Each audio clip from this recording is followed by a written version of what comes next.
Praise the Lord. परमेश्वर के नाम की महिमा हो। इस सुंदर समय के लिए परमेश्वर का धन्यवाद और स्तुति करता हूँ।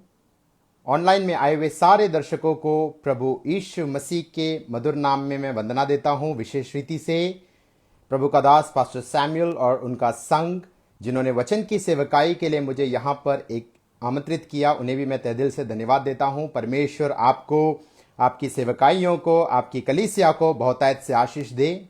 हमारे प्रभु यीशु मसीह का आगमन बहुत ही निकट है और उस आगमन में जाने की तैयारी के लिए परमेश्वर के वचन के अनुसार अपने जीवन को निखारने के लिए और तैयार करने का एक सुवर्ण संधि परमेश्वर ने आज हमको दिया है। लूका रचित सुसमाचार उसके 21 अध्याय का 36 वचन कहता है, तुम हर समय जागते रहो और प्रार्थना करते रहो, यीशु के सामने खड़े होने के योग्य बनो। निश्चय जब प्रभु यीशु मसीह का आगमन इतना निकट है, इन दिनों में परमेश्वर हमसे ये इच्छा रखता है, हम जागरूक रहते हुए हमें एक गहराई का प्रार्थना जीवन व्यतीत करना अनिवार्य है, क्योंकि एक दिन हम सबको प्रभु यीशु मसीह के सामने खड़े होना है। और उस वचन के आधार पर एक सुंदर गीत है जो मैं हमेशा स्मरण करता हूं, गाता हूं, गुनगुनाता हूं। उस गीत की कुछ पंक्तियों को मैं यहां पर शुरुआत में प्रस्तुत करूंगा। जैसे रात में चोर आता है, वैसे ही प्रभु का दिन आएगा। जैसे रात में चोर आता है, वैसे ही प्रभु का दिन आएगा। अंत तक जो धीरज धरेगा, उसका ही उद्धार होगा। अंत तक जो धीरज धरेगा, उसका ही उद्धार होगा। तुम्हारा ये मन पृथ्वी पर की नहीं, तुम्हारा ये मन पृथ्वी पर की नहीं, स्वर्ग की चीजों पर लगाओ, स्वर्ग की चीजों पर लगाओ।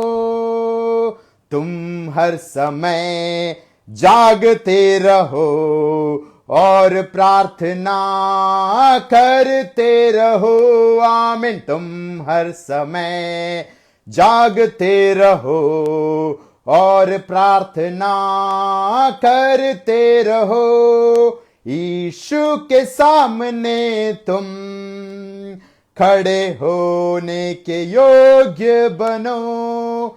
यीशु के सामने तुम खड़े होने के योग्य बनो। तुम हर समय जागते रहो और प्रार्थना करते रहो। आमीन। तुम हर समय जागते रहो और प्रार्थना करते रहो। यीशु के सामने तुम खड़े होने के योग्य बनो।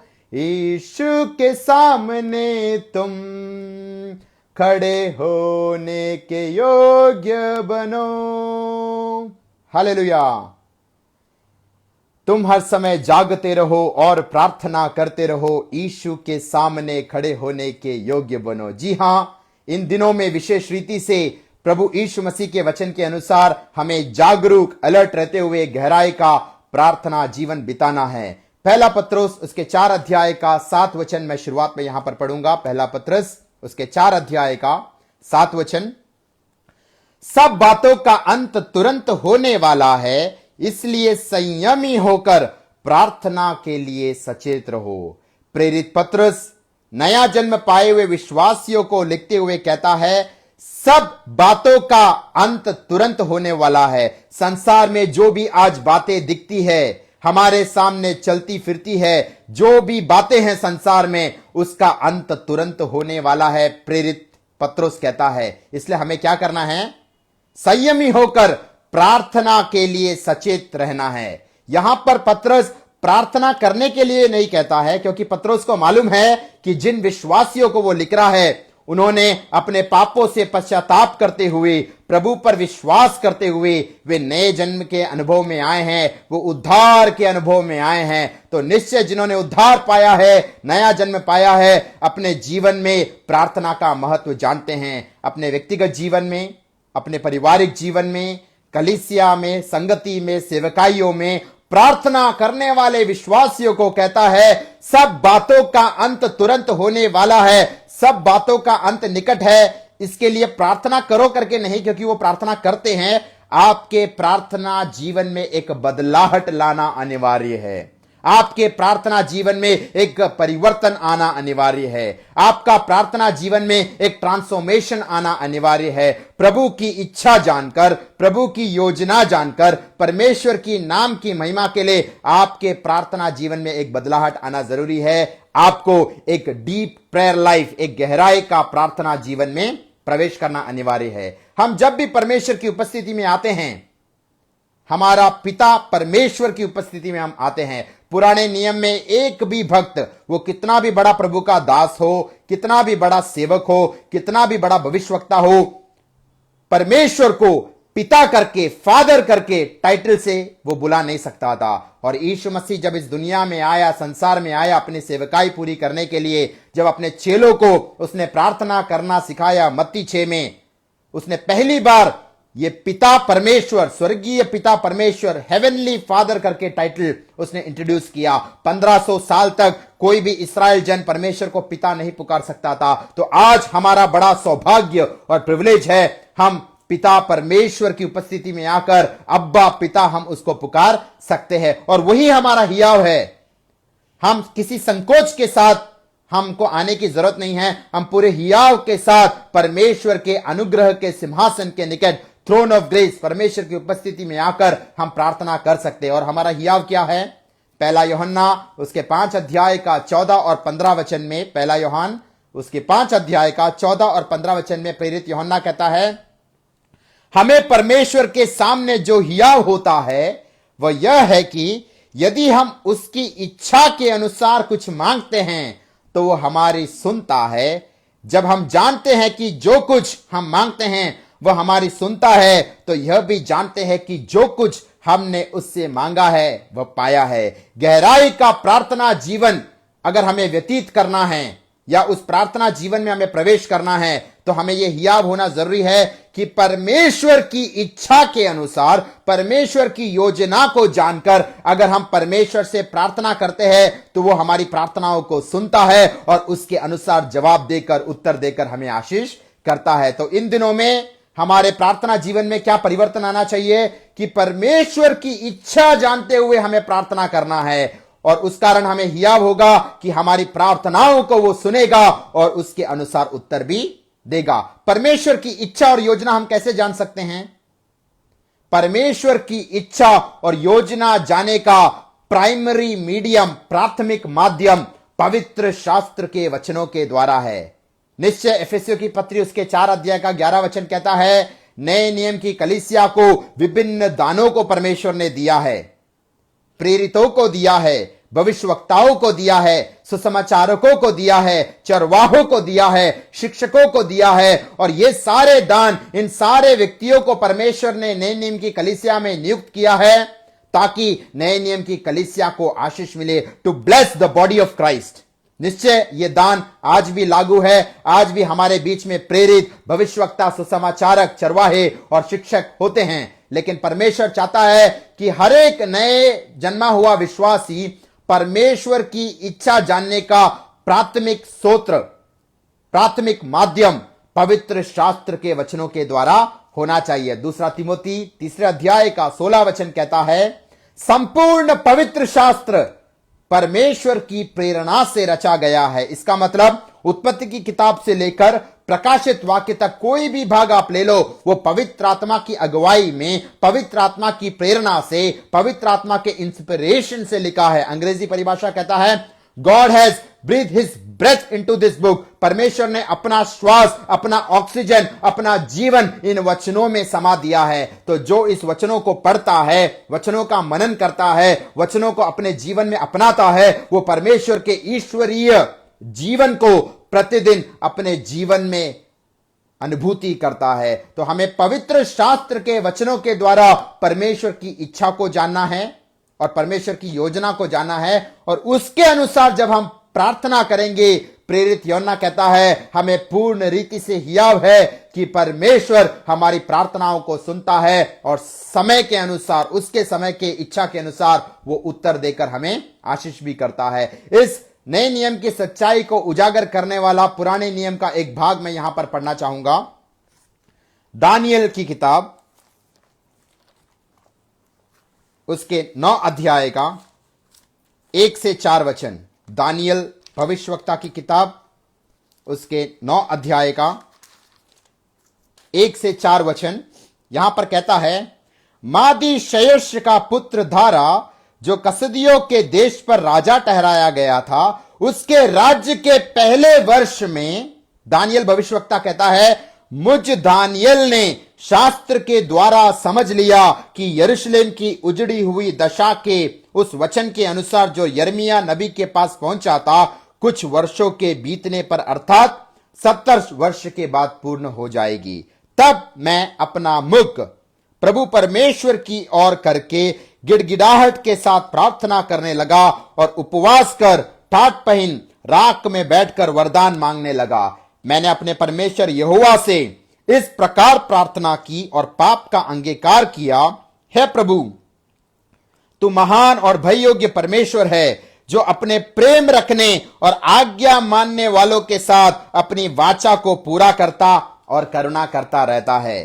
तो यहां पर दानियल के जीवन से एक बड़ी आत्मिक सच्चाई को हम जान सकते हैं। दानियल एक प्रार्थना मनुष्य था, लेकिन वो ऐसे ही प्रार्थना नहीं करता था। उसका दूसरा वचन कहता है, उसने शास्त्र का अध्ययन करके परमेश्वर की इच्छा और योजना को पहचाना।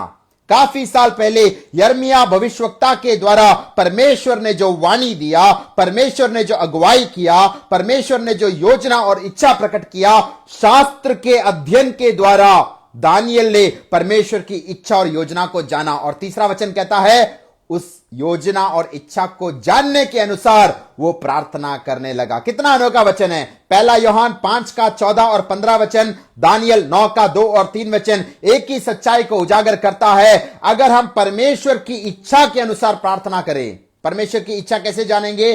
पवित्र शास्त्र के वचनों के द्वारा। तो जितना हम पवित्र शास्त्र के वचनों को पढ़ेंगे, पवित्र शास्त्र के वचनों को सुनेंगे, पवित्र शास्त्र के वचनों का मेडिटेशन, मनन करेंगे, हमारे प्रायोगिक जीवन में उन वचनों को हम अपनाएंगे और उन वचनों को कार्य करने का मौका देंगे, आज्ञा पालन करेंगे, तो हम परमेश्वर की इच्छा को जान पाएंगे। और जब उसके अनुसार प्रार्थना करेंगे, हम पूरे कॉन्फिडेंस और हियाव के साथ कह सकते हैं कि परमेश्वर हमारी प्रार्थनाओं का उत्तर देता है। वो हमारा व्यक्तिगत जीवन की आवश्यकताएं हो, पारिवारिक जीवन की आवश्यकताएं हो, कलीसिया सेवकाई की आवश्यकताएं हो, हमारे आत्मिक जीवन की आवश्यकताएं हो, वो सारी प्रार्थनाओं का परमेश्वर उत्तर देगा। ऐसा वायदा, प्रतिज्ञा और प्रॉमिस हमको दिया है। तो इन दिनों में यूहन्ना के समान, इन दिनों में दानियल भविष्यवक्ता के समान पवित्र शास्त्र का अध्ययन करना अनिवार्य है। पवित्र शास्त्र के वचनों के द्वारा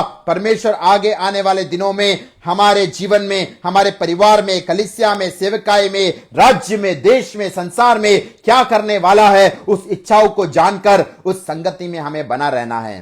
परमेश्वर अकेले चमत्कार और छुटकारा और बड़े आश्चर्य कर्म करने के लिए सक्षम और सामर्थ्यवान परमेश्वर है, लेकिन उस सेवकाई में, परमेश्वर के उस महान कार्य में एक छोटा सा उत्तरदायित्व, एक छोटा सा जिम्मेवारी और छोटा सा एक प्रिविलेज हमको भी दिया है कि हम प्रार्थना के द्वारा परमेश्वर की उस महान योजना में हम भी सहभागी हो सकते हैं। हमारे बिना भी परमेश्वर सब कुछ कर सकता है, लेकिन यह हमारा सौभाग्य है, हमारा अधिकार और प्रिविलेज है कि परमेश्वर ने हमें भी मौका दिया है उस संगति में और सेवकाई में शामिल होने के लिए। और उसका चौथा वचन क्या कहता है?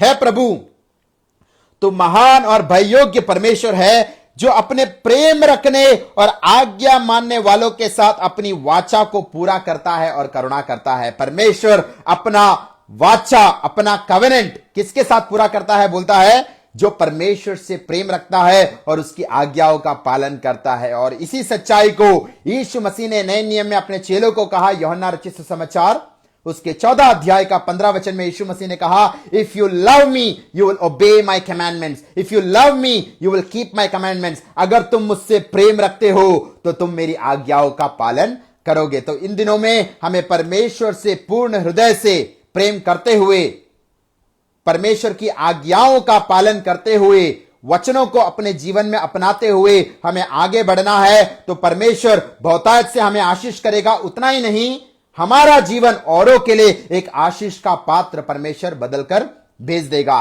तो मैंने जैसे बताया, प्रभु के दासों को, सेवकों को, भविष्यवक्ताओं को, प्रेरितों को, सुसमाचारकों को, शिक्षकों को और चरवाहों को हमारे आशीष के लिए, कलीसिया के आशीष के लिए परमेश्वर ने नियुक्त किया है। लेकिन कोई भी भविष्यवक्ता, कोई भी सेवक या कोई भी चरवाहा परमेश्वर का आपके जीवन में, आपके हृदय में जो स्थान है वो स्थान नहीं लेना चाहिए। उनका स्थान नियुक्त है, परमेश्वर ने रखा है, उसके अनुसार वो सेवकाई भी करते हैं। लेकिन हर एक विश्वासी जानना है, परमेश्वर का जो स्थान आपके जीवन में है, जो सर्वोत्तम और महत्वपूर्ण स्थान आपको देना है, वो और कोई व्यक्ति विशेष नहीं लेना चाहिए। नया नियम का एक बड़ा सच्चाई है कि परमेश्वर हर एक व्यक्ति के साथ एक व्यक्तिगत नाता बनाना चाहता है। इब्रानियों की पत्री उसके 8 अध्याय का 11 वचन, इब्रानियों की पत्री उसके 8 अध्याय का 11 वचन में जो नई वाचा के विषय में वो पूरे अध्याय में बताता है, उसमें एक अनोखा वचन कहता है। उसका 11 वचन कहता है, हर एक अपने देश वाले को और अपने भाई को यह शिक्षा ना देगा कि तू प्रभु को पहचान, क्योंकि छोटे से बड़े तक सब कुछ मुझे जान लेंगे। परमेश्वर का वचन क्या कहता है? खास करके नया नियम, नई व्यवस्था, नई वाचा के अंतर्गत नया जन्म पाया हुआ हर एक विश्वासी, कलीसिया का हर एक विश्वासी यीशु मसीह के साथ डायरेक्ट व्यक्तिगत नाता होना अनिवार्य है। प्रभु के दास लोग वचन बांटेंगे, सेवकाई करेंगे, भविष्यवाणी करेंगे, प्रार्थना और सेवकाइयों में आपके साथ सहभागिता करेंगे। लेकिन परमेश्वर चाहता है, स्वर्ग का परमेश्वर चाहता है, हर एक व्यक्ति के साथ वो व्यक्तिगत नाता बनाना चाहता है। और यहां पर खास बात उसके अंतिम पंक्ति में कहता है, छोटे से बड़े तक सब मुझे जान लेंगे। बड़े से छोटा नहीं बोलता है, लीस्ट टू द ग्रेटेस्ट। इसका मतलब आज जिसने नया जन्म पाकर स्वर्ग राज्य का वारिस बन गया है, यीशु मसीह को उद्धारकर्ता स्वीकार किया है, वो व्यक्ति भी उसी समान यीशु मसीह से प्रार्थना, स्वर्गीय पिता से प्रार्थना कर सकता है और परमेश्वर का जो अनुग्रह के सिंहासन को एक्सेस कर सकता है, जैसे एक सीनियर सेवक, विश्वासी या प्रभु का दास कर सकता है। परमेश्वर किसी के साथ पक्षपात नहीं करता, पार्शियलिटी नहीं करता। From the least to the greatest, छोटे से बड़े सब लोग परमेश्वर को जान लेंगे। वहां पर कोई मीडिएटर का जरूरत नहीं है। संगति, फेलोशिप, सहभागिता अनिवार्य है, लेकिन परमेश्वर हर एक व्यक्तियों के साथ व्यक्तिगत नाता बनाना चाहता है। मेरे घर में भी सबसे छोटा जो परिवार का अंग है, मेरे 2.5 साल का बेटा पॉल है। हम लोग परिवारजन आपस में बातचीत करते रहते हैं, लेकिन जब भी मेरा छोटा बेटा, 2.5 साल का बेटा पॉल कुछ बोलता है, कुछ बताना चाहता है, वो पूर्ण रीति से बात नहीं कर सकता। जितना उसको मालूम है उन शब्दों का प्रयोग करके कुछ बयां करने का कोशिश करता है, तब मैं सारे परिवारजनों को शांत रहने को कहता हूं, क्योंकि वो बेटा क्या कहना चाहता है मैं उसको सुनने की अभिलाषा और लालसा रखता हूं। अगर मैं पिता होने के नाते 2.5 साल के बेटे की बात सुनने की अगर इच्छा और लालसा रखता हूं औरों से बढ़कर, तो हमारा स्वर्गीय पिता परमेश्वर भी आज नया जन्म पाया हुआ कलीसिया का सबसे छोटे से छोटा विश्वासी भी हो, उसकी पुकार, उसकी आवाज, उसकी प्रार्थना सुनने की लालसा और अभिलाषा के साथ रहता है। इसलिए यहां पर कहता है, छोटे से बड़े सब लोग परमेश्वर को जान लेंगे। यह हमारा बड़ा सौभाग्य है कि परमेश्वर के साथ व्यक्तिगत नाता जुड़ना और परमेश्वर से प्रार्थना में हम संगति में बना रहना। प्रार्थना का अर्थ क्या है? एक संक्षिप्त में कह सकते हैं, वो एक बातचीत के समान है। Conversation, communication. एक व्यक्ति बोलता रहे, दूसरा व्यक्ति सुनता रहे, ऐसा नहीं है। एक संवाद और एक बातचीत प्रार्थना का एक सही अर्थ हम जान सकते हैं। आज बहुत सारे लोगों का अगर प्रार्थना जीवन परख कर देखेंगे, वो वन वे ट्रैफिक, डायलॉग नहीं है, वो सिर्फ परमेश्वर को बतियाते रहते हैं। हमारी जरूरतों को बताना, हमारी आवश्यकताओं को बताना, हमारी सच्ची परिस्थितियों को बयां करना, परमेश्वर से प्रार्थना करना, निवेदन करना, रिक्वेस्ट करना, विनती करना, यह सब सही बात है। लेकिन एक गहराई का प्रार्थना जीवन में अगर प्रवेश करना है तो वहां पर डायलॉग होना जरूरी है। जैसे एक व्यक्ति ने कहा कि अगर मैं 1 घंटा प्रार्थना करता हूं तो उसमें 55 मिनट परमेश्वर मुझसे बात करता है और 5 मिनट मैं परमेश्वर से बात करता हूं। उस व्यक्ति ने सही गहराई का प्रार्थना जीवन का अर्थ समझ गया है। तो हमारा जीवन परख कर देखना है। हम दुकानों में जाते हैं या शॉपिंग मॉल्स में जाते हैं, वहां पर जैसे लिस्ट लेकर जाकर वहां पर खरीदारी करते हैं, वहां के शॉपकीपर को बताते हैं। ऐसा प्रार्थना जीवन नहीं होना चाहिए कि हम बोलते रहे, परमेश्वर सुनता रहे और आमीन बोलकर हमें खत्म करना है। ऐसा नहीं, हमें अपनी विनती, निवेदन, रिक्वेस्ट, प्रार्थनाओं को कहना है, जरूरतों को बयां करना है, लेकिन उससे बढ़कर परमेश्वर के मुख से निकलने वाली वाणी को सुनने के लिए तत्पर होना है। उस लालसा और अभिलाषा के साथ हमें परमेश्वर की उपस्थिति में बना रहना है, क्योंकि मत्ती रचित सुसमाचार उसके 4 अध्याय का 4 वचन में यीशु मसीह ने कहा, मनुष्य केवल रोटी से नहीं परंतु परमेश्वर के मुख से निकलने वाले हर एक वचन के द्वारा जीवित रहेगा। वहां पर यह नहीं कहता कि जब मैं प्रार्थना करूंगा तो मेरे मुख से निकलने वाले शब्दों से मैं जीवित रहूंगा। नहीं, परमेश्वर के मुख से निकलने वाले जीवित वचन से मेरा आत्मिक जीवन आगे बढ़ेगा, अग्रसर होगा, बरकरार रहेगा। इसलिए प्रार्थना में भी अगर हम समय बिताते हैं तो परमेश्वर के मुख से निकलने वाले वचनों को सुनने की एक लालसा और अभिलाषा के साथ रहना है, और वो संतुलित एक मसीह जीवन हमको जीना बहुत अनिवार्य है। तो हमें अपना जीवन इन दिनों में परख कर देखना है, क्या हमारा उस गहराई के प्रार्थना जीवन का अनुभव आ पाया है क्या। साधारण रीति से इस प्रकार से कहते हैं, हम जब प्रार्थना और विनती करते हैं तो हम परमेश्वर से बात करते हैं, लेकिन जब हम पवित्र शास्त्र के वचनों का अध्ययन करते हैं और पवित्र आत्मा के प्रकाशन के लिए हम प्रार्थना करते हैं तो परमेश्वर हमसे बात करता है। तो कितना अनोखा सच्चाई की बात है कि परमेश्वर से हम भी बात करना है और परमेश्वर के जीवित वचन को, वाणियों को सुनने के लिए हमें तत्पर और अभिलाषा के साथ रहना है। इसके लिए 2 उदाहरण मैं बताना चाहता हूं।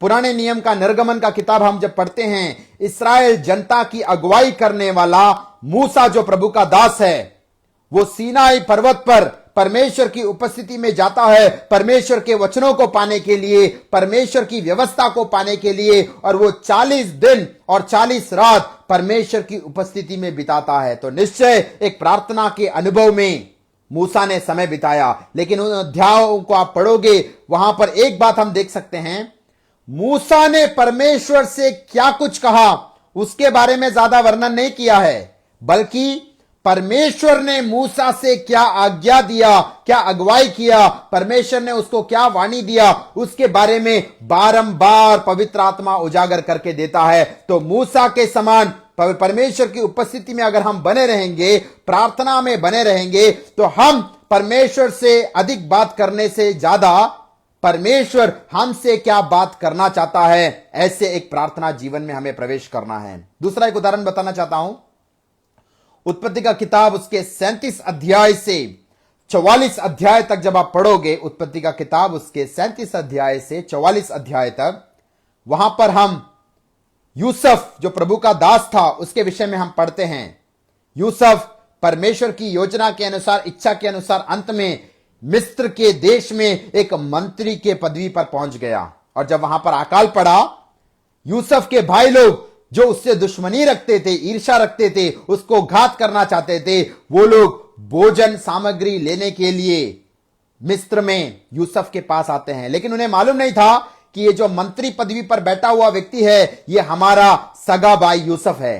तो आप 37 अध्याय से 44 अध्याय तक पढ़ोगे, वहां पर यूसुफ ने अपने भाइयों को महल में भी न्योता दिया, उनको भोजन दिया, उनको भेंट दिया, लेकिन उन भाइयों को पता नहीं था कि ये हमारा सगा भाई यूसुफ है जो इतने बड़े मंत्री पदवी पर आ बैठा है। और उन अध्याय में हम देखते हैं, यूसुफ के भाइयों ने यूसुफ से बहुत सारी बातें की, लेकिन उन अध्यायों में यूसुफ ने ज्यादा उनसे बात नहीं किया। लेकिन जब 45 अध्याय में आते हैं, उत्पत्ति का किताब 45 अध्याय में आते हैं, वहां पर यूसुफ अपने भाइयों के सामने अपने आप को रिवील करता है, अपना एक प्रकटीकरण करता है, वो कौन है इस बात को उजागर करता है। और जब उनके भाइयों को पता लगता है कि ये हमारा सगा भाई यूसुफ है जो मंत्री पदवी पर आया है, जिसने हमारी सहायता की है, उसके बाद के अध्यायों को आप पढ़ोगे तो वहां पर यूसुफ के भाई लोगों ने बहुत कम बात किया, लेकिन यूसुफ ने अपने भाइयों से अधिक बात किया। और वहां पर एक आत्मिक चित्र हम देखते हैं, यूसुफ यीशु मसीह का एक चित्र है।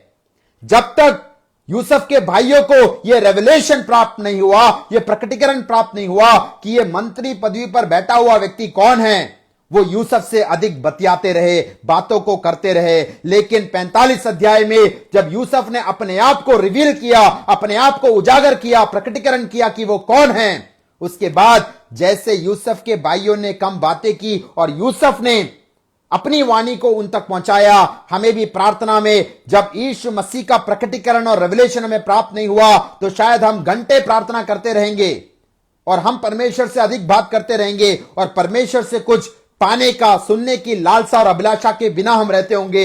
लेकिन इन दिनों में यीशु मसीह कौन है, वो राजाओं का राजा, प्रभुओं का प्रभु, ये प्रकटीकरण, रेवलेशन, ये सच्चाई जब उजागर होकर हमें मिलेगा, हमारा प्रार्थना जीवन भी परिवर्तित हो जाएगा।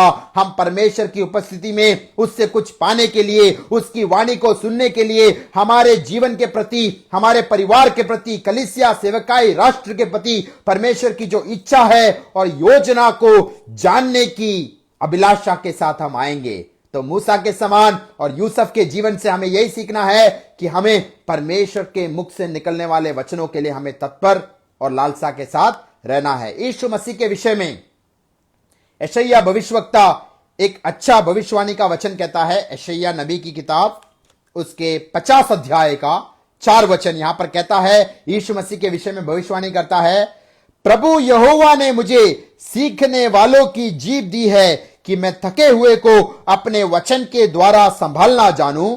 भोर को वह नित्य मुझे जगाता और मेरा कान खोलता है कि मैं शिष्य के समान सुनूं। यीशु मसीह के विषय में कितना अनोखा भविष्यवाणी पवित्र आत्मा की प्रेरणा से यशायाह भविष्यवक्ता यहां पर कहता है। उसके आखिरी भाग में कहता है, भोर को सवेरे समय पौ फटते ही वो नित्य मुझे जगाता और मेरे कान खोलता कि एक चेले के समान, एक डिसाइपल के समान, एक शिष्य के समान परमेश्वर यहोवा की वाणी में सुनूं। तो यीशु मसीह का जीवनचर्या आप पढ़ोगे, वो कहता है भोर के समय यहोवा मुझे अपने वाणी को सुनाता था। हमारा जीवन परख कर देखना है, भोर के समय या पूरे दिन में जब भी हमें अवसर मिलता है, क्या हम परमेश्वर की वाणी सुनने की लालसा के साथ रहते हैं। यीशु मसीह भोर के समय यहोवा की वाणी को सुनता था, उसके लिए वो कान लगाता था, एक चेले, शिष्य, डिसाइपल के समान अपने आप को नम्र और दीन करते हुए परमेश्वर की उपस्थिति में बना रहता था। उस कारण उसको क्या सेवकाई मिला, उसका शुरुआत में बोलता है, प्रभु यहोवा ने मुझे सीखने वालों की जीभ दी है कि मैं थके हुए को अपने वचन के द्वारा संभालूं। जो परमेश्वर की उपस्थिति में परमेश्वर की वाणी को सुनने के लिए तत्पर रहता है, उस लालसा और अभिलाषा के साथ बैठता है, वही परमेश्वर के वचन को दूसरों को सुना सकता है। परमेश्वर उसको एक सिखाने वाला जीभ देगा ताकि वो थके हुए, हारे हुए लोगों को उस वचन के द्वारा संभाले। हमारे आस पड़ोस में, हमारे कलीसियाओं में, हमारे परिवार में, समाज में बहुत सारे थके हारे हुए लोग हैं जो आज भी पाप के दलदल में फंसे हुए हैं, नशीले पदार्थों के अधीन में अपना जीवन नुकसान कर रहे हैं, हताशा, निराशा, डिस्करेजमेंट, डिसअपॉइंटमेंट, डिप्रेशन में पड़े हैं। और परमेश्वर चाहता है हम पवित्र शास्त्र के जीवित वचनों के द्वारा उनको संभाले, जैसे यीशु मसीह ने संभाला। हम प्रभु यीशु मसीह का अनुकरण करना है, लेकिन उसके लिए यीशु मसीह ने जैसे परमेश्वर यहोवा का वचन सुनने के लिए अपने कान को तैयार किया, कान लगाया, वैसा वचन को सुनने का एक प्रवृत्ति इन दिनों में प्रार्थना में भी हमारे जीवन में होना चाहिए। सबोपदेशक का किताब उसके 5 अध्याय का 1 और 2 वचन में परमेश्वर की उपस्थिति में हमें कैसे आना है, उसके विषय में पवित्र आत्मा क्या कहता है। सबोपदेशक 5 अध्याय का 1 और 2 वचन, जब तू परमेश्वर के भवन में जाए, सावधानी से चलना, सुनने के लिए समीप जाना मूर्खों के बलिदान चढ़ाने से उत्तम है, क्योंकि वे नहीं जानते कि बुरा करते हैं। बातें करने में उतावली ना करना और ना अपने मन से कोई बात उतावली में परमेश्वर के सामने निकालना, क्योंकि परमेश्वर स्वर्ग में है और तू पृथ्वी पर है, इसलिए तेरे वचन थोड़े ही हो।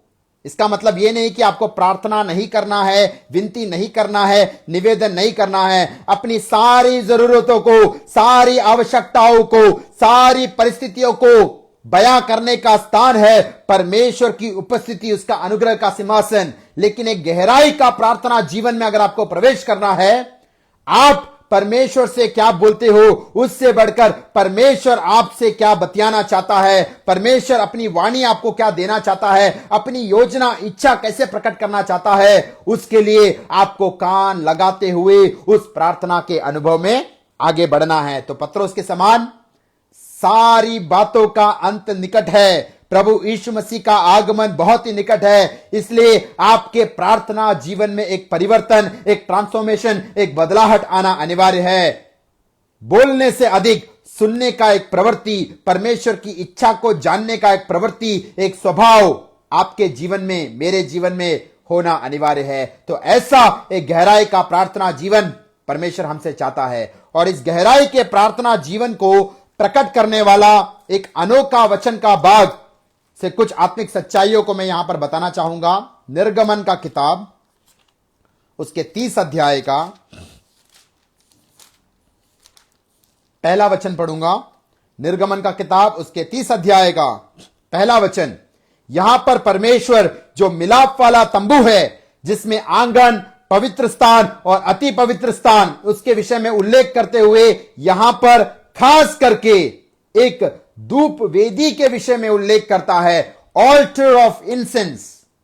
उसका पहला वचन कहता है, फिर धूप जलाने के लिए बाबुल की लकड़ी की एक वेदी बनाना। यहां पर परमेश्वर का आज्ञा क्या था पुराने नियम के इस्राएल जनता को या मूसा को? धूप की एक वेदी बनाना, ऑल्टर ऑफ इंसेंस। इंसेंस क्या है? धूप क्या है? प्रकाशित वाक्य 5 अध्याय का 8 वचन कहता है, incense is the prayer of the saints. धूप किसको दिखाता है? पवित्र जनों की प्रार्थना को दिखाता है। तो अगर धूप पवित्र जनों की प्रार्थना को दिखाता है, तो धूप वेदी एक गहराई के प्रार्थना जीवन को दिखाता है। हमारा जीवन परख कर देखना है, क्या हमारा जीवन में एक गहराई के प्रार्थना जीवन का अनुभव है? यहां पर टेबल ऑफ इंसेंस नहीं बोला, धूप का एक मेज बनाने को नहीं कहा, धूप का एक वेदी, एक ऑल्टर बनाने को कहा। वहां पर जो वेदी शब्द का प्रयोग किया है या ऑल्टर शब्द का प्रयोग किया है, ओरिजिनल हिब्रू भाषा में, इब्रानी भाषा में उसका अर्थ है मिज़बेक, यानी स्लॉटर प्लेस, जहां पर जानवरों का बलि चढ़ाया जाता था, बलिदान को दर्शाता है, सैक्रिफाइस को दर्शाता है। यानी अगर धूप प्रार्थना को दिखाता है, धूप वेदी गहराई के प्रार्थना जीवन को दिखाता है, तो इन दिनों में हमारे प्रार्थना जीवन में एक बलिदान होना अनिवार्य है, एक सैक्रिफाइस होना अनिवार्य है। क्या हमारा जो कीमती समय हम बलिदान कर कर परमेश्वर की उपस्थिति में बिताते हैं, या हमारा जो कीमती समय है, अच्छा समय है, बेस्ट समय है, हम अपने लिए, अपने परिवार के लिए, अपने काम और व्यवसाय के लिए बिताकर अंत में जो बचा कुचा सामान है वो अगर परमेश्वर को देते हैं समय, तो उससे परमेश्वर प्रसन्न नहीं होता है। मैं एक उदाहरण बारंबार याद करता हूं और मैं बोलता हूं, अगर आप में से कोई मेरे घर पर मेहमान बनकर आता है और मैं आपको एक ब्लैक कॉफी पिलाता हूं बनाकर, तो एक ग्लास में ब्लैक कॉफी बनाकर लाता हूं और जो ड्राइंग रूम के सोफा में आकर आपके साथ बैठता हूं, तो आप मेहमान बनकर मेरे घर पर आए हो और वो ब्लैक कॉफी एक ग्लास मैंने आपके लिए बनाया है, लेकिन आपके देखते देखते, आपके नजरों के सामने वो ब्लैक कॉफी का ग्लास से मैं उस कॉफी को पीना आरंभ करता हूं, तो आप सोचोगे ये तो कितना बदतमीज आदमी है।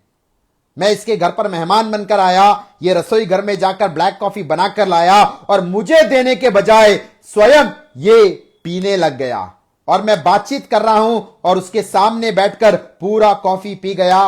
और अंत में मैं आपको बोलता हूं कि आपको टेस्ट करना है, आप थोड़ा पीने के इच्छुक हो, तो आप बोलोगे इससे बड़ा बेइज्जती एक मेहमान का नहीं हो सकता। पूरा कॉफी पीने के बाद बचा कुचा हुआ जो ड्रग्स है, अंतिम भाग है, वो अगर मेहमान को देंगे वो उसके बेइज्जती से कम नहीं हो सकता। तो आज भी बहुत सारे लोग अपने जीवन का अच्छा भाग, अपने समय का अच्छा भाग अपने लिए, संसार के लिए इस्तेमाल करते हैं और अंत में बचा कुचा जो समय है वो परमेश्वर को देना चाहते हैं।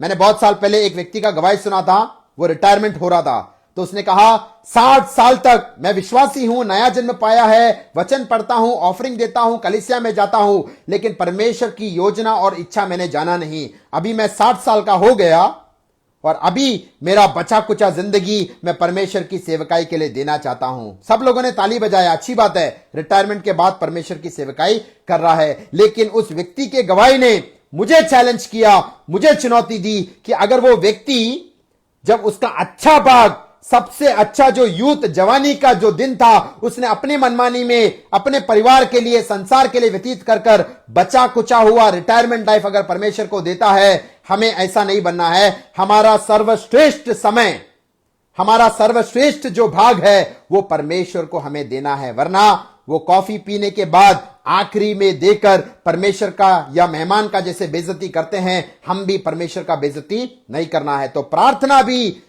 सबसे सर्वोत्तम समय हमारे दिन का परमेश्वर को देना है और हमें उसके लिए कुछ सैक्रिफाइस करना पड़ेगा। कुछ हमारी महत्वाकांक्षाएं, हमारी अभिलाषाएं, हमारे एम्बिशंस, डिजायर्स को हमें मारना पड़ेगा। और यीशु मसीह ने इसलिए लूका 9:23 में कहा, अगर कोई मेरे पीछे आना चाहता है, कोई मेरा चेला या शिष्य बनना चाहता है, अपने आप को त्यागते हुए, यानी अपनी इच्छाओं को, अपनी महत्वाकांक्षाओं को, अपनी लालसा और अभिलाषाओं को मारते हुए अपना क्रूस उठाकर मेरे पीछे होना है, तभी तुम मेरे चेले कहलाओगे। तो हमें हमारा जीवन परख कर देखना है, क्या हमारे प्रार्थना जीवन में एक सैक्रिफाइस है, क्या हमारे प्रार्थना जीवन में एक बलिदान है, उससे ही परमेश्वर प्रसन्न होता है। और उसका दूसरा वचन क्या कहता है? निर्गमन 30 अध्याय का दूसरा वचन, उस धूप की वेदी की लंबाई 1 हाथ, चौड़ाई 1 हाथ हो और वह चौकारा हो और उसकी ऊंचाई 2 हाथ हो, उसके सींग उसके टुकड़े से बनाए जाए। यहां पर एक बड़ा आत्मिक सच्चाई आप देख सकते हो, जो परमेश्वर ने जो टेबरनैकल बनाने को बोला या मिलाप वाला जो तंबू बनाने के लिए बोला, उसका जो आंगन, पवित्र स्थान और अति पवित्र स्थान, पवित्र स्थान और अति पवित्र स्थान में बहुत सारे वस्तुएं और सामग्री का उल्लेख वचन में किया गया है। वहां पर जो भी चीजें थी, जो भी सामग्री और वस्तुएं थी, उसमें सबसे ज्यादा ऊंचाई वाला कोई वस्तु या सामग्री, सबसे हाइट वाला कोई वस्तु था, वो था द ऑल्टर ऑफ इंसेंस, धूप का वेदी। बाकी सारी वस्तुएं पवित्र स्थान में और अति पवित्र स्थान में उतना ऊंचाई का नहीं था। उसका एक आत्मिक सच्चाई क्या बोलता है? हमारे जीवन में कोई भी एक्टिविटीज और प्रोग्राम हो, सेवकाई की हम कोई भी बातें करते हो, सबसे ऊपर, सबसे महत्वपूर्ण, महत्व वाली बात प्रार्थना में समय बिताना होना चाहिए। हम बाकी सारे अच्छी बातें करते रहेंगे, लेकिन उनसे बढ़कर प्रार्थना का एक गहराई का जीवन हमारे जीवन में टॉप प्रायोरिटी पे होना चाहिए। बाकियों का हाइट कम था, उससे अधिक हाइट और ऊंचाई अगर धूप वेदी को दिया गया, इसका मतलब प्रार्थना जीवन को हमारे जीवन में एक बड़ा महत्वपूर्ण स्थान देना अनिवार्य है। उसका तीसरा वचन कहता है, निर्गमन 30 अध्याय का तीसरा वचन, और वेदी के ऊपर वाले पल्ले और चारों ओर के भुजाओं और सींगों को चौके सोने से मढ़ना और उसके चारों ओर सोने की एक बाड़ बनाना। वहां पर जो ऑल्टर ऑफ इंसेंस, धूप की वेदी के विषय में कहता है, वहां पर उसके ओरिजिनल ट्रांसलेशन में कहता है कि 4 सींगे, 4 हॉर्न्स को दर्शाता है। पुराने नियम में और नए नियम में, खास करके प्रकाशित वाक्य 5 अध्याय में भी पढ़ते हैं, जो हॉर्न है, सिंह है, वो परमेश्वर का एब्सोल्यूट अथॉरिटी को दिखाता है, परमेश्वर के सामर्थ और अधिकार को प्रकट करता है। इसका मतलब जो गहराई का प्रार्थना जीवन जीता है, उसके जीवन में एक बड़ा सामर्थ परमेश्वर प्रदान करता है। उसको परमेश्वर अपना एब्सोल्यूट अथॉरिटी, एक अधिकार देकर परमेश्वर आत्मिक जीवन में उसको अग्रसर करता है। और वो चारों सिंह चारों दिशाओं की ओर थे, यानी चारों दिशाओं से आने वाले, पूर्व, पश्चिम, उत्तर, दक्षिण से आने वाले कोई भी शैतान के अंब, अस्त्र शस्त्र हो, समस्या, परेशानी हो, ट्रायल्स, ट्रिबुलेशन, हार्डशिप्स, प्रॉब्लम्स हो, ऑब्स्टेकल्स हो, उसको पार करने का, उसको ओवरकम करने का सामर्थ प्रार्थना में है, इसको दिखाता है। यानी वो चारों सिंग, चारों हॉर्न्स, चारों दिशा से आने वाले ट्रायल्स पर, समस्याओं पर एक जय प्राप्त करने की आत्मिक सच्चाई को उजागर करता है। तो हमारे प्रार्थना जीवन में सैक्रिफाइस और बलिदान का होना अनिवार्य है। प्रार्थना जीवन बाकी सारे एक्टिविटी और प्रोग्राम से अधिक महत्व और महत्वपूर्ण स्थान हमारे जीवन में होना अनिवार्य है। और वो चार सींगे वो अधिकार और सामर्थ्य को दिखाता है। हमारे आत्मिक जीवन के खिलाफ आने वाले जो भी पहाड़ रूपी समस्याएं हो, परेशानियां हो, ऑब्स्टेकल्स हो, उनको पार करने का, उनको तोड़ मरोड़ने का सामर्थ्य प्रार्थना करने वाले के जीवन में परमेश्वर प्रदान करता है। और वहां पर कहता है सोने की एक बाड़ बनाना। अंग्रेजी परिभाषा कहता है क्राउन ऑफ गोल्ड, सोने का ताज कहता है ओरिजिनल ट्रांसलेशन में। इसका मतलब क्या है? परमेश्वर के नजरिए में प्रार्थना में समय बिताने वाला व्यक्ति या गहराई का प्रार्थना करने वाला व्यक्ति एक सोने के समान बहुमूल्य है, सोने के ताज के समान बहुमूल्य अवस्था में परमेश्वर के नजरिए में वो पाया जाता है। कलीसिया में बहुत सारे विश्वासी लोग हैं, लेकिन उसमें गहराई से प्रार्थना करने वाले व्यक्तियों को परमेश्वर कहता है they are like crown of gold, सोने के समान, सोने के ताज के समान वो बहुमूल्य है और वो कलीसिया के आशीष के कारण बनते हैं। और यहां पर क्या कहता है? वो बाड़, वो बॉर्डर क्यों बनाया गया? ताकि ऑल्टर ऑफ इंसेंस से या धूप की वेदी से धूप नीचे गिरकर नष्ट नहीं होना चाहिए। वहां पर एक बड़ा आत्मिक सच्चाई है, हमारे जीवन में भी प्रार्थना नष्ट नहीं होना चाहिए। उसको इंटरप्ट करने वाला, उसको रुकावट करने वाला, उसको डिस्ट्रैक्ट करने वाला, प्रार्थना में हमारे एकाग्र मन को भंग करने वाली बहुत सारी बातें आएगी। लेकिन हमारा जिम्मेवारी, कर्तव्य और उत्तरदायित्व है हमें उस धूप को, इंसेंस को गिरने से बचाना है। जैसे उस बाड़ या बॉर्डर ने धूप को प्रोटेक्ट किया है गिरने से, हम हरेक को भी हमारे प्रार्थना के समय को नष्ट होने से बचाना है। खास करके इन दिनों में शैतान बहुत सारी बातें लाकर हमें प्रार्थना से भंग करता है। अगर आप कुछ और एक्टिविटी और प्रोग्राम में जाओगे तो शैतान शायद उसमें रुकावट नहीं बनेगा, लेकिन अगर आप घुटने टेक कर प्रार्थना करने जाओगे तो अचानक आपके एकाग्र मन को बहकाने के लिए, भंग करने के लिए बहुत सारी बातें लाता है। क्योंकि वो जानता है कि जो प्रार्थना करता है, घुटने टेक कर गहराई के प्रार्थना जीवन में जाता है, उसके जीवन में परमेश्वर सफलता प्रदान करता है। A lot of kneeling will keep us in good standing. A person who kneels before God can stand before anyone. जो परमेश्वर के सामने घुटने टेकता है वो किसी भी मनुष्य और परिस्थिति के सामने निडर होकर खड़े हो सकता है। मैं दो उदाहरण बताना चाहता हूं। एक प्रभु का दास जो मार्टिन लूथर, आप सब जानते होंगे, महान प्रभु का दास, वो अपने जीवन का गवाही देता है, मेरे जीवन में अगर बहुत ज्यादा काम किसी दिन करना होगा या सबसे महत्वपूर्ण काम अगर किसी दिन करना होगा जो मेरा अधिक समय लेगा, उस दिन मैं क्या करता हूं मालूम है?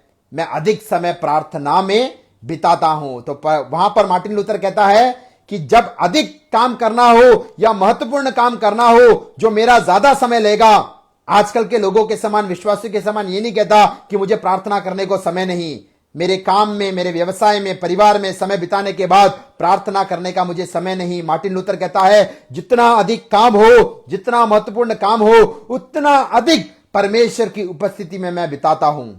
और ऐसा ही गवाही जॉन वेस्ली जो प्रभु का दास था, उसने भी कहा, जब भी कोई मेहमान उसके घर पर बातचीत करने को आते थे तो वो कहता था रात बहुत हो चुका है, 9 या 10 बज गया तो वो कहता है रात बहुत हो चुका है, अभी मुझे थोड़ी देर आराम करना है क्योंकि सवेरे मेरा एक इंपॉर्टेंट अपॉइंटमेंट है। वो इंपॉर्टेंट अपॉइंटमेंट किसके साथ है वो नहीं बताता था, लेकिन बाद में उसके जीवन के इतिहास से हमें पता लगता है जब भी लोग उसका समय लेने के लिए आते थे, बातचीत करने के लिए आते थे, एक समय के बाद वो लोगों को रोक देता था, बोलता मैं आपसे बात कर नहीं सकता क्योंकि सवेरे एक महत्वपूर्ण अपॉइंटमेंट है। और उसका सबसे महत्वपूर्ण अपॉइंटमेंट था परमेश्वर की उपस्थिति में प्रार्थना करना। मनुष्यों से बात करने से बढ़कर परमेश्वर से बातचीत करना, मनुष्यों की वाणी सुनने से बढ़कर परमेश्वर की वाणी सुनना। तो निश्चय जरूरतमंद लोग हमारे पास आएंगे, हमसे बातचीत करेंगे, लेकिन जो परमेश्वर की उपस्थिति में अधिक समय बिताता है वो सबके लिए मददगार ठहरेगा। अनेक लोग जब आवश्यकताओं के साथ, जरूरत के साथ आएंगे, उनके आत्मिक जीवन की समस्याओं को, परेशानियों को दूर करने वाला जीवित वचन परमेश्वर हमें देगा और सामर्थ भी प्रदान करेगा। यशायाह उसके 40 अध्याय का 31 वचन कहता है, यशायाह नबी का किताब उसके 40 अध्याय का 31 वचन, परमेश्वर की उपस्थिति में जो बाट जोता है वो नया बल प्राप्त करेगा और उकाब के समान उड़ेगा। यानी परमेश्वर की उपस्थिति में जो प्रार्थना में बाट जोता है, समय बिताता है, उसको एक नया सामर्थ, नया बल प्राप्त होता है और वो उकाब के समान उड़ेगा। अंग्रेजी में इस प्रकार से कहते हैं, if you tarry in God's presence you will carry his power. निश्चय जो परमेश्वर की उपस्थिति में प्रार्थना में समय बिताता है, परमेश्वर उसको बड़ा सामर्थ प्रदान करता है। और यही बात हम प्रेरितों के काम उसके पहले अध्याय का 14 वचन में हम पढ़ते हैं। प्रेरितों के काम उसके पहला अध्याय का 14 वचन में 120 चेले लोग, आदमी और औरत लोग मिलकर एक मन होकर, एकाग्र मन से वो लोग प्रार्थना कर रहे थे। और जब एकाग्र मन से एकजुट होकर, एकता और अखंडता के साथ वो लोग परमेश्वर की उपस्थिति में जब प्रार्थना कर रहे थे, प्रेरितों के काम 2 में कहता है, पेंतिकोस्त के दिन पवित्र आत्मा सामर्थ के साथ उनके ऊपर उतरा। तो जो प्रार्थना में समय बिता रहे थे, एकाग्र मन से संगति करते हुए प्रार्थना कर रहे थे, उन पर पवित्र आत्मा सामर्थ के साथ उतरा। और यीशु ने भी यही वायदा दिया था प्रेरितों के काम पहले अध्याय का 8 वचन में, जब पवित्र आत्मा तुम पर उतरेगा तो तुम सामर्थ पाओगे और तुम मेरे गवाह बनोगे। तो हम भी अगर प्रार्थना में समय बिताएंगे तो हमें भी परमेश्वर का वो ईश्वरीय सामर्थ, आत्मा का सामर्थ प्राप्त होगा। और लूका उसके 22 अध्याय का 41 से 43 वचन में कहता है कि यीशु मसीह जब घुटने टेक कर प्रार्थना कर रहा था, तब स्वर्ग के फरिश्ते आ गए, स्वर्गदूत आकर उसको सामर्थ देने गए। Angels came and strengthened him, ऐसा अंग्रेजी परिभाषा कहता है। तो जो घुटने टेक कर गहराई का प्रार्थना जीवन में समय बिताता है, यीशु मसीह के समान स्वर्ग के फरिश्ते आकर उसको भी ढांढस, धीरज और सामर्थ प्रदान करेंगे। तो इन दिनों में हमारे प्रार्थना जीवन को हमें प्रोटेक्ट करना है और प्रार्थना जीवन को सर्वोत्तम श्रेणी में रखते हुए हमें आगे बढ़ना है। अगला एक बिंदु मैं बताना चाहता हूं, ये जो धूप का वेदी है, ऑल्टर ऑफ इंसेंस, अति पवित्र स्थान से बहुत ही समीप था। बाकी वस्तुएं इतने समीप नहीं थी जितनी धूप की वेदी थी। इसका मतलब प्रार्थना जीवन बिताने वाला व्यक्ति, गहराई का प्रार्थना जीवन बिताने वाला व्यक्ति परमेश्वर की उपस्थिति के पास रहता है, परमेश्वर की उपस्थिति का वो अनुभूति करता है और वो एक पवित्र जीवन जी सकता है जैसा परमेश्वर जीता है या परमेश्वर पवित्र है। पुराने नियम में जो मिलाप वाला तंबू के अति पवित्र स्थान में सिर्फ महायाजक जा सकता था, लेकिन नए नियम में हम सब लोग उसमें प्रवेश कर सकते हैं क्योंकि परमेश्वर ने उसका द्वार खोल कर रखा है। तो परमेश्वर जैसा पवित्र है, अगर हम पवित्र जीवन जीना चाहते हैं और परमेश्वर की उपस्थिति में अगर हम बरकरार रहना चाहते हैं तो हमें गहराई का प्रार्थना जीवन जीना अनिवार्य है। यीशु मसीह के विषय में एक अनोखा वचन कहता है, यूहन्ना उसके 17 अध्याय का पहला वचन, यूहन्ना रचित सुसमाचार उसके 17 अध्याय का पहला वचन में यीशु मसीह प्रार्थना करते हुए क्या कहता है? अगर इसके पहले का भाग देखोगे, यूहन्ना 14, 15 और 16 अध्यायों में अपने चेलों को प्रवचन देने के बाद, चेलों को वचन बताने के बाद वो परमेश्वर पिता से क्या प्रार्थना करता है? यूहन्ना 17 अध्याय का एक वचन, यीशु ने ये बातें कही, यानी 14, 15 और 16 अध्याय में बातें कहने के बाद अपनी आंखें आकाश की ओर उठाकर कहा, है पिता, वह घड़ी आ पहुंची है, अपने पुत्र को महिमा कर कि पुत्र भी तेरी महिमा करे। वहां पर आपका ध्यान मैं केंद्रित करना चाहता हूं। यीशु मसीह ने क्या किया? अपनी आंखें आकाश की ओर उठाकर। इसका मतलब स्वर्ग यीशु मसीह के लिए दूर नहीं था। यीशु मसीह धरती पर खड़े होते हुए आकाश को देखकर वो प्रार्थना करने लगा। तो प्रार्थना करने वाले व्यक्ति को स्वर्ग दूर नहीं है, स्वर्ग उसके जीवन में ही है, स्वर्ग की अनुभूति वो कर सकता है। तो जैसा यीशु मसीह ने गहराई का प्रार्थना जीवन जिया, हम भी एक गहराई का प्रार्थना जीवन जीना चाहिए। परमेश्वर हमसे ये इच्छा और अभिलाषा रखता है। और निर्गमन उसके 30 अध्याय का 8 वचन कहता है, हमेशा निरंतर उस वेदी पर धूप जलते रहना चाहिए। इसका आत्मिक अर्थ क्या है? पहला तसलोनी 5 अध्याय का 17 वचन में पौलुस पवित्र आत्मा की प्रेरणा से कहता है, प्रे विदाउट सीजिंग, निरंतर प्रार्थना करते रहो। हम लोग सवेरे, दोपहर को, शाम को, जब भी समय मिलता है, हम निश्चय घुटने टेक कर हमारे कमरों में, पारिवारिक प्रार्थना में, संगति कलीसियाओं में हम प्रार्थना करते होंगे। लेकिन पौलुस कहता है हमें प्रार्थना निरंतर करना है, प्रे विदाउट सीजिंग। इसका अर्थ क्या है? अगर हम अपना जीवन परख कर देखेंगे, हमारे शरीर में, हमारे जीवन में 24 घंटा 24/7 बिना रुके चलने वाली कौन सी प्रक्रिया है? हम खाना खाते हैं, लेकिन वो 24 घंटा खाना नहीं खाते हैं। हम 2 या 3 बार नाश्ता, दोपहर का खाना, रात का डिनर, या 3-4 बार बीच में स्नैक्स वगैरह खाते होंगे, लेकिन 24 घंटा कोई भी भोजन नहीं करता है। पानी भी ऐसे ही, चाय, कॉफी, पानी या जूस भी पीना है, 24 घंटा कोई उसका पान नहीं करता है, समय के अनुसार करता है। लेकिन एक बात हमारे शरीर में 24 घंटे चलती रहती है, 24/7, वो है हमारे श्वास लेने की प्रक्रिया, ऑक्सीजन लेने की प्रक्रिया, ब्रीदिंग प्रोसेस। वो हमारे जाने अनजाने में भी, अभी जब मैं वचन की सेवकाई कर रहा हूं, वो प्रक्रिया मेरे शरीर में चल रही है। रात को जब मैं सोता हूं, मैं अनजान हूं, फिर भी वो प्रक्रिया मेरे जीवन में चलती है। तो जैसा ब्रीदिंग प्रोसेस, श्वासोश्वास 24 घंटा चलता है, ऐसा एक प्रार्थना का अनुभव हमारे जीवन में भी होना चाहिए। चलते फिरते हुए, काम के बीच में, रसोई घर में, सफर करते हुए, यातायात में, हमें एक प्रार्थना की आत्मा में रहना है। We should be in the spirit of prayer always. हम साधारण कब प्रार्थना करते हैं? हमें जब कोई आवश्यकता होती है, हमारे परिवार को, कलीसिया में कुछ आवश्यकता होती है, तो वो हमें परमेश्वर की उपस्थिति में अगुवाई करता है। और दूसरा, जब हम कोई खबर सुनते हैं, कोई बीमार है, किसी को छुटकारा या चंगाई का जरूरत है, किसी का दुर्घटना हुआ, कोई मुश्किलात में है, तो हम वो खबर सुनकर प्रार्थना में जाते हैं। लेकिन सिर्फ हमारे जरूरतों के लिए या किसी का खबर सुनकर नहीं, हमें परमेश्वर की आत्मा जब जब अगुवाई करता है, तब तब हमें प्रार्थना में आगे बढ़ने का एक अनुभव होना चाहिए। जैसे 24 घंटे हमारे श्वास लेने की प्रक्रिया बंद नहीं होती है, वैसे पौलुस कहता है निरंतर हमें प्रार्थना करते रहना है, प्रे विदाउट सीजिंग। जब श्वास लेने का तकलीफ होता है लोगों को, उसको आस्थमा की बीमारी कहते हैं। वो वैद्य के पास, डॉक्टर के पास जाकर उसका जो चंगाई के लिए दवाइयां भी लेते हैं। तो जिसके जीवन में प्रार्थना की गति है, जिसके जीवन में निरंतर प्रार्थना करने का अनुभव नहीं है, मैं बताना चाहता हूं, उनको एक आत्मिक आस्थमा लग गया है, स्पिरिचुअल आस्थमा। आपको परमेश्वर के पास जाकर चंगाई का जरूरत है, और आप भी निरंतर प्रार्थना करने के एक अनुभव में आप आगे बढ़ सकते हो। और मैं जब यूएसए में एक कलीसिया में सेवकाई के लिए गया, कैलिफोर्निया में, वहां पर उनके लाइब्रेरी में एक अनोखा किताब मैंने देखा। काफी साल पहले लिखा हुआ एक किताब है अंग्रेजी में, the practice of the presence of God by brother Lawrence, भाई लॉरेंस के द्वारा, कि परमेश्वर की उपस्थिति की अनुभूति हम कैसे करना चाहिए।